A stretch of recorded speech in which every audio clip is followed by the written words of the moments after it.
Merci. Question de Madame Marie-France Laureau, Madame la Ministre de l'Éducation nationale et de la Jeunesse. La parole est à Madame Marie-France Laureau. Oui, merci Madame la Présidente, Madame la Ministre, chers collègues. Des Deux-Sèvres à la Charente-Maritime, des Landes à la Bretagne, la primauté des fermetures de classes sur ces ouvertures est un phénomène aussi unanimement partagé sur notre territoire qu'il est rejeté par sa population. En Vaucluse, la direction des services départementaux de l'éducation nationale m'a transmis la liste des fermetures et des ouvertures de classes pour la rentrée 2024. En Vaucluse, on comptera 32 fermetures de classes pour 16 ouvertures seulement. Dans ma circonscription, 8 classes devront fermer pour 3 ouvertures.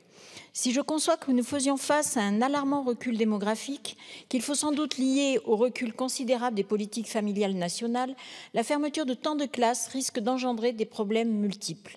En premier lieu, elle porte directement atteinte à l'instruction de nos enfants, puisque la fermeture engendrera nécessairement une augmentation du nombre d'élèves par classe.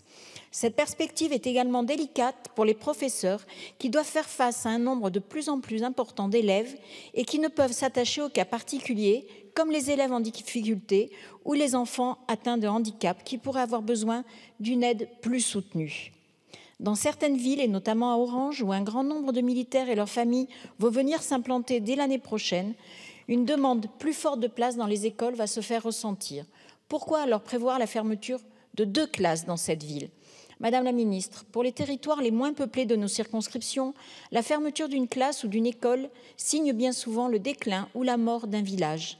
Ces fermetures contredisent par ailleurs les prérogatives de l'éducation nationale, notamment le renforcement des acquis primordiaux des élèves avant le collège qui ne peut s'opérer dans des classes trop souvent bondées. Pourquoi, au contraire, ne pas profiter de la baisse démographique pour maintenir les ouvertures de classes et améliorer l'accueil des enfants en classe allégée?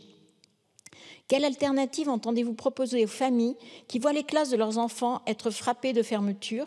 Pensez-vous que la concertation des conseils municipaux quant à ces fermetures puisse, comme le suggérait l'une de mes propositions de loi, être un jour envisagée? Je vous remercie.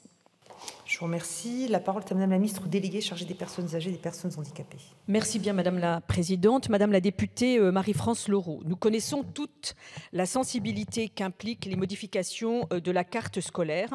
C'est pourquoi la ministre de l'Éducation nationale est très attentive à ce qu'il y ait un maximum de visibilité et que les élus y soient associés le plus en amont possible.